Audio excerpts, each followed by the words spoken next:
Once Jesus was going on a journey with his disciple. He stopped at a place on the way to rest and asked the student, "Do you have anything in your pocket?" The disciple replied, "Yes, I have 2 dirhams." Hazrat Isa, peace be upon him, took out 1 dirham from his pocket and gave it to the disciple and said that it will be 3 dirhams.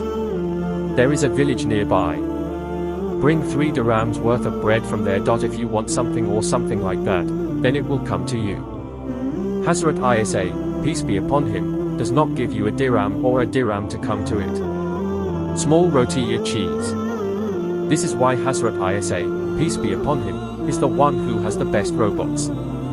That's why it's so different. This is the last thing you have to do, or what is left of this routine for you, Hazrat Isa, peace be upon him, as a way to go. Hazrat Isa, peace be upon him, or his wife, may God's prayers and peace be upon him. Hazrat Isa, peace be upon him, did not change his mind for 10 dirhams.